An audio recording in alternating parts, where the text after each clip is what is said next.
तो बच्चों आज की इस क्लास में हम लोग स्टार्ट करने जा रहे हैं मनी एंड बैंकिंग वाला अपना चैप्टर। ठीक है, इसमें हम लोग क्या क्या सीखेंगे। हम सीखेंगे मनी क्या होता है, सप्लाई ऑफ मनी क्या होता है, टाइप्स ऑफ बैंक क्या होता है और ये बैंक कैसे काम करते हैं। तो चलिए अपनी वीडियो को स्टार्ट करते हैं और एक एक चीज़ को बड़े ही आराम से समझेंगे। सबसे पहले हम लोग स्टार्ट करेंगे मनी की डेफिनेशन से। मनी क्या है, पैसा क्या है। एक ऐसी चीज़ जो जनरली हर कोई एक्सेप्ट कर लेता है उसे हम पैसा बोलते हैं। वो कब एक्सेप्ट करता है, किसी भी चीज़ को एक्सचेंज करते टाइम। सेम ऐसा ही यहाँ डेफिनेशन में लिखा है, आइए ज़रा देखते हैं। देखिए यहाँ लिखा है anything which is generally acceptable. एक ऐसी चीज़ जो कि जनरली लोग एक्सेप्ट कर लेते हैं as a medium of exchange, किसी भी दूसरी वस्तु को बदलने के लिए। इसके बाद में क्या है साथ ही, and also acts as a common measure of value.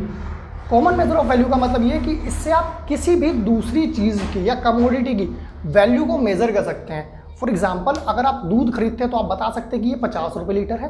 अगर आप फ़ोन खरीदते हैं तो आप बता सकते हैं कि ये 15 या 20 हज़ार रुपये का है। अगर आप कोई गाड़ी खरीदते हैं तो आप बता सकते हैं कि ये 8 या 10 लाख रुपये की है।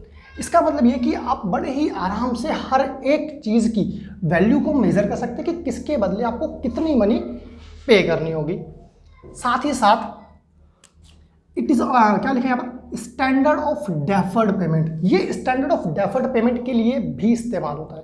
डेफर्ड ऑफ पेमेंट का जो ये मीनिंग है डेफर्ड पेमेंट का, इसका मतलब ये कि फ्यूचर में करने वाली पेमेंट्स, फ्यूचर में करने वाली पेमेंट्स। फॉर एग्जांपल अगर आप कभी भी किसी से कुछ उधार लेते हैं, कोई भी सामान उधार लेते हैं, तो आप उसकी जो पेमेंट है वो 10 दिन बाद या 15 दिन बाद करते हैं। तो इस तरह की पेमेंट जो आप प्रेजेंट में ना करके फ्यूचर में करते हैं उसको हम डेफर्ड पेमेंट बोलते हैं। तो आई होप आपको समझ में आ गया हो कि मनी क्या है। एक ऐसी चीज़ जो जनरली हर कोई एक्सेप्ट कर लेता है किसी दूसरी चीज़ के बदले। ठीक है, और इसको एक चीज़ और यहाँ पर मैंने लिखना भूल गया, इसको आप स्टोर भी कर सकते हैं, ये खराब नहीं होता। आप इसको कितने भी टाइम के लिए स्टोर भी कर सकते हैं। ठीक है, और अपनी जितनी फ्यूचर की पेमेंट्स हैं आप वो भी इससे कर सकते हैं। तो आई होप आपको समझ में आ गया कि मनी क्या है और ये कैसे काम करता है। इसके बाद बात करते हैं हम मनी सप्लाई क्या होता है। देखिए एक किसी भी एक कंट्री के अंदर एक पॉइंट ऑफ टाइम पर टोटल कितना पैसा या टोटल कितनी मनी सर्कुलेशन में है, इसको हम बोलते हैं मनी सप्लाई, यानी सप्लाई ऑफ मनी भी इसको कहा जाता है। इसका मतलब सिंपल सा ये है कि एक देश के अंदर पूरी जो पब्लिक है उसके पास टोटल कितना पैसा है एक पॉइंट ऑफ टाइम पर। ठीक है, जिसके पास भी जितना पैसा वो कहीं ना कहीं सर्कुलेट हो रहा है, घूम रहा है। हम कोई सामान खरीदते हैं, वो कोई और सामान खरीदता है, तो हमारा पैसा आपस में हम लोगों के साथ ही घूमता रहता है। देखते हैं इसकी डेफिनेशन में क्या लिखा है। यहाँ लिखा है total stock of money, currency notes, coins, demand deposits of bank in circulation, ये आपको ध्यान रखना है, are held by the public at a given point of time. देखो अब लोगों के पास जो ये पैसा है, ये जो मनी है, ये कितनी फॉर्म्स में हो सकता है। सबसे पहली चीज़, या तो उनके पास करेंसी नोट्स होंगे 10 के, 20 के, 500 के, 1000 के, 2000 के। ठीक है, या तो उनके पास करेंसी नोट्स होंगे या कॉइन्स होंगे, जैसे कि आपके पास सिक्के होते हैं 1, 2 के, 5 के, 10 के, और कुछ ऐसा पैसा जो उनके पास कैश की फॉर्म में नहीं है बल्कि उन्होंने अपने बैंक अकाउंट में जमा कर रखा है, अपने बैंक अकाउंट में जमा कर रखा है, तो उसको हम बोलते हैं डिमांड डिपॉजिट। तो ये पूरा का पूरा जो पैसा अगर हम इसको कैलकुलेट कर लें, इसको जोड़ लें एक पॉइंट ऑफ टाइम पर, तो हमें पता चल जाता है कि मनी सप्लाई कितनी है एक देश के अंदर। इसके बाद बात करेंगे, देखो अब मनी आपको समझ में आ गया मनी क्या है, आपको मनी सप्लाई भी समझ में आ गया कि क्या है, कि एक पॉइंट ऑफ टाइम पे टोटल एक देश के अंदर कितना पैसा लोगों के पास। ठीक है, इसके बाद अब हम देखेंगे भाई टाइप्स ऑफ बैंक कितना है, मतलब हमारे एक कंट्री में कितने टाइप्स के बैंक होते हैं। तो देखो बच्चों जनरली 2 टाइप के बैंक होते हैं किसी भी कंट्री के अंदर। पहला होता है आपका कमर्शियल बैंक्स और जो दूसरा होता है वो होता है सेंट्रल बैंक।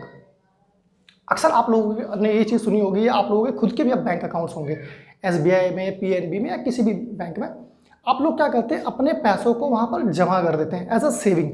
ठीक है, तो आपके आसपास की जितने भी बैंक हैं जहाँ पर आप अपने पैसों को जमा करते हो, बस ये सारे के सारे कमर्शियल बैंक हैं, आप ऐसे समझ लो।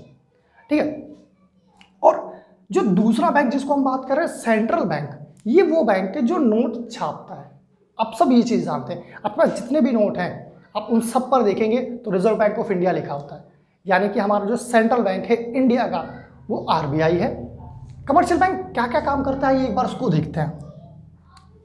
कमर्शियल बैंक में लिखा है a financial institution who accepts deposit. ये क्या करता है, ये आपके डिपॉजिट्स को एक्सेप्ट करता है, मतलब आपकी सेविंग्स को, आपके पैसे को जमा करता है, ठीक है, फ्रॉम पब्लिक, ठीक है, एंड प्रोवाइड लोन फैसिलिटीज, और ये बदले में लोन फैसिलिटीज देता है लोगों को। फॉर एग्जांपल कभी किसी को कार लेना है, घर बनाना है, शादी करनी है, इलाज कराना है, इस तरह की बहुत सारी जो चीज़ें हैं उनके लिए लोन भी देता है लोगों को, ठीक है। तो कमर्शियल बैंक का यही मेन काम होता है कि लोगों के जो भैया पैसे हैं उसको आप जमा कर लीजिए, और अगर किसी को ज़रूरत है तो आप उसको लोन दे दो, ठीक है। तो ये जितना भी काम करते हैं ये सारे के सारे कमर्शियल बैंक करते हैं। मैंने यहाँ कुछ एग्जांपल्स लिख दिए थे कि SBI है, PNB है, यस बैंक है, बैंक ऑफ बड़ौदा भी हो सकता है, बैंक ऑफ महाराष्ट्र हो सकता है, ओरिएंटल बैंक हो सकता है। आपके आसपास के जितने भी बैंक हैं ये सारे के सारे आपके कमर्शियल बैंक हैं, ठीक है। ये डायरेक्ट पब्लिक के साथ डीलिंग करता है। इसके बाद बात आती है भाई फिर ये RBI और क्या काम कर सकता होगा। तो देखो RBI का काम सिर्फ इतना नहीं है कि कितने नोट छापने या बस नोट छापने हैं, ऐसा नहीं है। RBI क्या करता है, ये जितने भी कमर्शियल बैंक्स हैं इन सब की देख रेख करता है, या आप कह सकते हो इनको पालता है। आप इसको as a father of commercial banks भी बोल सकते हो। ये बाकी जितने बैंक हैं इन सबके ये पिताजी, आप ऐसे समझ सकते हो इसको, ठीक है। ये जितने भी SBI, PNB, यस बैंक, ये जैसे भी काम करते हैं इन सब की देख रेख ही करता है, ठीक है। लिखा क्या एक बार ये समझ लेते हैं। लिखा है N apex institution of monetary and banking system of a country. ये क्या करता है, ये एक ऐसा इंस्टीट्यूशन है जो आपकी बैंकिंग एंड मॉनेटरी पॉलिसी को कंट्री की बनाता है, ठीक है। और क्या लिखा है भाई, मॉनेटरी पॉलिसी बनाता है, it manages, supervises, facilities the banking system of the country. उस पूरे देश में कितने पैसे छापने हैं, कब छापने हैं, कैसे छापने हैं, कहाँ पर कैसे पैसा पहुँचाना है, ये सारा काम RBI करता है। साथ ही साथ ये जितने बैंक हैं इन पर निगरानी भी रखता है, कंट्रोल भी इनको करता है, इनके लिए भी पॉलिसीज़ बनाता है, रूल्स बनाता है, रेगुलेशंस भी बनाता है। तो आई होप आपको समझ में आ गया कि RBI क्या क्या काम करता है, कमर्शियल बैंक क्या काम करता है। ये तो इसका छोटा सा एक इंट्रो था। अभी इसके नेक्स्ट वाली स्लाइड में मैं आपको ये भी बताऊँगा कि जो कमर्शियल बैंक हैं ये आपके पैसों को जब अपने पास जमा करते हैं तो ये कितना उनसे पैसा कमा लेते हैं और ये इतने बड़े कैसे बन जाते हैं। तो इसको अगर सीखना है तो मेरी नेक्स्ट स्लाइड को देखिए। तो बच्चों अब इस वाली स्लाइड में हम लोग ये देखने वाले हैं कि भाई ये जो कमर्शियल बैंक है ये सबसे पहले तो ये बात यार ये होते क्यों हैं। कोई भी कमर्शियल बैंक SBI है, PNB है, कोई सा भी बैंक है आपके आसपास में, ये बैंक देश में है क्यों। तो इसका सिंपल सा यार आंसर है। देखो कोई भी अपनी दुकान खोलता है तो क्यों खोलता है, पैसे कमाने के लिए। तो यहाँ पर इसलिए मैंने क्वेश्चन लिखा था वाई कमर्शियल बैंक एग्जिस्ट, तो आंसर है उसका टू अर्न प्रॉफिट। सिंपल सी बात है। आपके आसपास के जितने छोटे छोटे जितने भी बैंक खुले हैं, ये छोटे हैं नहीं सिर्फ मैं बोल रहा हूँ, ठीक है, ये करोड़ों रुपए की इनकी इनकम होती है। देखो तो ये जितने भी आपके बैंक हैं, ठीक है, ये सब के सब पैसे कमाने के मोटिव से यहाँ पर है। आपके आसपास आपका जितना पैसा ये स्टोर करे ना, ये इन सबसे पैसा कमा रहे हैं। अब ऐसा मत सोचना कि हम कल से बैंक में पैसे नहीं जमा करेंगे, बैंक में पैसा डालना भी ज़रूरी है। उसके लिए मैं आपको कभी और समझाऊंगा कि एग्जैक्ट क्या होता है उसमें। खैर बात करते हैं आज के इस टॉपिक की। तो यहाँ पर लिखा है कि अब देखो ये तो पता चल गया कि यार ये जो कमर्शियल बैंक है ये पैसे कमाने के लिए होते हैं, पर ये पैसे कमाते कैसे।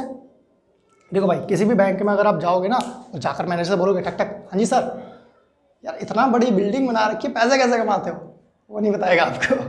खैर मैं आपको बता देता हूँ, बहुत छोटा सा टॉपिक आपको बड़े प्यार से समझ में आ जाएगा। देखो बच्चों का खेल है ये। देखो how commercial bank earn profit. Commercial bank जो प्रॉफिट अर्न करता है उसके दो तरीके होते हैं, दो रास्ते हैं उसको प्रॉफिट कमाने के।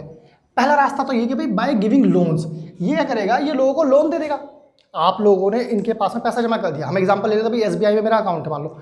अब मैंने क्या करा, SBI में अपने 10 लाख रुपए जमा कर दिया, ठीक है। अब ये क्या करेगा, मेरे 10 लाख जमा है तो किसी के 5 लाख, किसी के 4 लाख, इस तरह सबके पैसे जमा होंगे। ये क्या करता है, इन पैसों को दूसरों को लोन दे देता है, और जब लोन देता है तो उनसे ब्याज लेता है, इंटरेस्ट चार्ज करता है। अब ये जो इंटरेस्ट चार्ज कर रहा है ये इसका प्रॉफिट तो हो गया, समझ लो ना बात को। अब किसी को भी ब्याज पे अगर आप पैसा देंगे तो बदले में आपको ब्याज मिलेगा और पैसा तो मिलेगा ही मिलेगा। तो एक तो ये तरीका है इनका पैसा कमाने का, प्रॉफिट अर्न करने का। दूसरा जो तरीका है वो है मनी क्रिएशन, या इसी को हम क्रेडिट क्रिएशन के बारे में भी, मतलब क्रेडिट क्रिएशन भी बोलते हैं, ठीक है। अगर आपको ये लिखा हो या ये नाम लिखा हो तो घबराना मत, दोनों एक ही चीज़ है। पहले बात करेंगे हम अपने फर्स्ट वाले स्टेप की, पहले इसको समझेंगे फिर इसको आगे समझेंगे, ठीक है, वरना कंफ्यूज हो जाओगे दोनों को एक साथ समझते में। तो पहले हमारा को समझना है भाई ये लोन दे करके किस तरह पैसा कमा लेते हैं। तो मान लो जैसे कि मैंने एग्जांपल आपको दिया है SBI का, तो अब मैं अपनी सारी स्लाइड्स में एसबीआई को ही एक कमर्शियल बैंक मान के एग्जांपल दे रहा हूँ। हो सकता है किसी और बैंक में भी लोगों के खाते हो, हम कमर्शियल बैंक को एज एग्जांपल लेकर के चल रहे हैं। देखिए अब बात आती है भाई, ये एसबीआई एक बैंक है हमारे पास, ठीक है। अच्छा एक चीज़ और ध्यान रखना, ये जब प्रॉफिट कमाता ना एसबीआई तो उसको एक स्पेशल नाम दिया गया, लिखा है profit earn by commercial banks, मतलब कोई सा भी हो, एसबीआई हो, पीएनबी हो, कोई बैंक हो, ये जब प्रॉफिट कमाते हैं ना तो उस प्रॉफिट को स्प्रेड भी बोला जाता है, ठीक है। ये भी ध्यान रखना, एग्जाम में हो सकता है ये आ जाए, ठीक है। तो ऐसा नहीं कि ये कहाँ से आ गया, ये नाम है पहले से रखा हुआ है। बात करते हैं एसबीआई वाली हमारी एग्जाम्पल की। अब एसबीआई मान लो ये बैंक है और हमारे पास पब्लिक है, यहाँ पर आप नाम दे सकते हैं, फॉर एग्जाम्पल आप अतुल, ठीक है, अमन, कोई भी नाम दे सकते हैं। यहाँ पर कई सारे लोग हैं। इन लोगों ने क्या करा, इन्होंने जो अपना पैसा था वो किसी एक बैंक में जमा कर दिया, ठीक है। अब ये पब्लिक है, इन पब्लिक ने क्या करा, अपना सारा पैसा यहाँ पर ये देखो डिपॉजिट कर दिया, जमा कर दिया। अब जब पैसा पब्लिक जमा करती है तो उस पर बैंक पब्लिक को ब्याज देता है। पहली बात तो ये, अगर आप भी अपनी पासबुक जब चेक करोगे ना तो वहाँ पर ध्यान से देखना, आपने जितने पैसे जमा करे थे हर 3 महीने बाद उसमें कुछ ब्याज मिला होगा। आमतौर पर ये जो ब्याज होता है यानी जो इंटरेस्ट रेट होता है ये लगभग 3, 3.5 से 4% तक हर बैंक में मिल जाता है। अब ये बात आ गई कि देखो एसबीआई में पैसा आपने जमा करा, ये बदले में आपको 3 या 4% का ब्याज दे देगा, ठीक है, ये इंटरेस्ट आपको दे देता है। इसके बाद क्या करता है, बहुत सारे पैसे जब इसके पास जमा हो जाते हैं ना तो ये उन्हीं पैसों को लोन पर चढ़ाना शुरू कर देता है। तो जितना इसके पास टोटल पैसा आया था उसमें से कुछ पैसों को ये लोन देना शुरू कर देता है, मनी को एज अ लोन देना शुरू कर देता है। पर अब ये प्रॉफिट वाली बात है, फिर प्रॉफिट कैसे कमा रहा है, ये तो इनको बल्कि अपनी जेब से पैसा दे रहा है। तो देखो प्रॉफिट यहाँ पर ध्यान से ज़रा देखो, एसबीआई जब पैसे जमा हुए थे, डिपॉजिट हुए थे, तब उनको 4% सिर्फ ब्याज दे रहा था। लेकिन जब उसने किसी को लोन दिया तो वो आपसे 10%, 12%, कहीं कहीं पर 18% भी चार्ज करता है, ठीक है। तो अब प्रॉफिट कैसे निकलेगा, देखो प्रॉफिट ऐसे निकलेगा भाई, एसबीआई ने 10% मान लो ब्याज लिया दूसरों से, ठीक, और 4% ब्याज दे दिया पब्लिक को जिनका पैसा जमा था, तो जो ये 6% बच गया ये इन्हीं का तो प्रॉफिट हो गया। सिंपल सी बात है। तो एक चीज़ और याद रखना बच्चों कि जब कोई कमर्शियल बैंक पब्लिक को डिमांड डिपॉजिट पर यानी कि जमा राशि पर ब्याज देता है, इंटरेस्ट देता है, तो इसको हम बोरोविंग रेट बोलते हैं। और अगर जब वही बैंक या कोई भी बैंक पब्लिक से लोन देकर उस पर इंटरेस्ट चार्ज करता है तो उसको लेंडिंग रेट बोलते हैं, मतलब किस रेट पर वो आपको पैसे उधार दे रहा है। आई होप कि ये तो आपको अब समझ में आ गया, मतलब आप ये चीज़ अब सीख गए कि यार कमर्शियल बैंक कैसे लोन देकर के पैसे कमा लेता है आप लोगों से। आप अपने पैसे वहाँ जमा करते हो, वो उन्हीं पैसों को दूसरों को लोन देता है, आपको ब्याज देता है थोड़ा सा, दूसरों से ब्याज जो इंटरेस्ट चार्ज करता है वो बहुत ज़्यादा चार्ज करता है, और इन्हीं का जो ये डिफरेंस है यही इसका प्रॉफिट बन जाता है। पर अब अपने एक चीज़ ये भी सोचो कि यार ये 6% या 5% जो भी ब्याज इस पर इसको मिल रहा है, जो इंटरेस्ट चार्ज ही कर रहा है, क्या इतने में इनकी बड़ी बड़ी बिल्डिंगें चल जाती होंगी? लोगों की सैलरी देना, ठीक है, अपनी पूरी बिल्डिंग को रन करना, पूरा काम करना, क्या ये सिर्फ ये 6% के लिए इतना सारा काम करते होंगे? तो ऐसा बिल्कुल भी नहीं है। ये वाला अमाउंट है ये बहुत थोड़ा अमाउंट है। इसके अलावा ये और भी तरीके से पैसा कमाते हैं जिसको हम मनी क्रिएशन बोलते हैं। तो आइए चलिए अपनी नेक्स्ट वाली स्लाइड पे चलते हैं और देखते हैं मनी क्रिएशन क्या है। तो बच्चों अब हम ये देखते हैं कि अगर किसी बैंक में मान लो पैसे जमा है तो क्या ये वो उन सारे पैसों को, पूरी मनी को लोन दे सकता है क्या? दिमाग में आप लोगों के आया कि नहीं आया क्वेश्चन? और चलो एक एग्जांपल से समझते हैं इसको। फॉर एग्जांपल मान लो हमारा अभी पुराना वाला बैंक काउंटर नंबर 4 पे जो अक्सर भेज देता है आप लोगों को, ठीक है, तो एसबीआई है मान लो हमारे पास बैंक, ठीक है, और उसके पास टोटल जो पैसा जमा हुआ वो मान लो 1000 रुपीज़ जमा हो गया, ये डिमांड डिपॉजिट था, ठीक है, जो लोगों ने अपना जमा कर दिया। अब बात ये आती है कि क्या ये एसबीआई इस पूरे 1000 रुपये को लोन की तरह दे सकता है क्या? तो इसका जवाब अगर मैं कहूँ तो है नहीं। फिर आप लोग सोचेंगे शायद इससे कम लोन देते होंगे, ये भी गलत है, वो 1000 रुपये से भी ज़्यादा लोन दे सकता है। थोड़ा सा सुनने में अजीब लग रहा है ना, और इसको समझते हैं। देखो सबसे पहली चीज़ को ध्यान से समझते हैं कि होता क्या है। सबसे पहले स्टार्टिंग देखते हैं यार, ये जो 1000 रुपये है ये जब इसके पास गया तो ये किस तरह से इसका इस्तेमाल करेगा। तो एसबीआई क्या करता है, एसबीआई कुछ भी करे उससे पहले आरबीआई है हमारे पास। तो आरबीआई क्या करता है, आरबीआई एक रिजर्व रेशो बना देता है अपना, जिसको हम बोलते हैं एलआरआर। ये देखो ये एलआरआर जो है ना, ये आरबीआई डिसाइड कर देता है। आरबीआई कहता है भाई देखो, अगर आपके पास कितने भी पैसे जमा होते हैं ना, उसका कुछ परसेंट जो है आपको उसको एलआरआर के लिए अलग रखना पड़ेगा। अभी एलआरआर क्या होता है उसको बाद में साइड में रखता है, ठीक है। ये मान के चला भाई कुछ पैसे जो उसके पास जमा हुए थे उसमें से थोड़ा सा हिस्सा, कुछ पोर्शन जो है वो उसको अलग रखना है एलआरआर के रूप में, ठीक। उसके बाद जो पैसा बच जाएगा वो लोन देने के लिए वो इस्तेमाल कर सकता है। पहली बात तो ये है, ठीक है। अब ये है देखो कितना परसेंट ये होगा एलआरआर, तो देखो आमतौर पर ये 20% है हमारे एग्जांपल्स के हिसाब से, इसलिए हमने 20% इसको रखा है। ये बढ़ाया या घटाया जा सकता है, आरबीआई इसको इंक्रीज या डिक्रीज कर सकता है अपने मुताबिक जब उसको लगे ज़रूरी हो, ठीक है। तो फॉर एग्जांपल अगर मान लो हमारा एलआरआर 20% है, तो 1000 का ये 20% यानी कि 200 रुपये जो है वो एलआरआर में आ जाएगा। बाकी जो 800 रुपये बच गए एसबीआई के पास वो ये लोन देने के लिए यूज़ कर सकता है। अब आप लोग कहोगे सर सर सर अभी तो आप बोलते हैं 1000 रुपये से ज़्यादा लोन दे सकता है, और ये तो कम है। हाँ ये कम है, पर इसको बढ़ाना ही तो मनी क्रिएशन कहलाता है, हम उसको भी समझेंगे। आइए पहले एलआरआर भी देख लें ये क्या है। देखो अब बात ये आई भाई, आरबीआई ने एक परसेंटेज निकाली और कहा इतना पैसा आपको अलग रखना है। चलिए ठीक है, 20% एलआरआर में अलग रख दिया।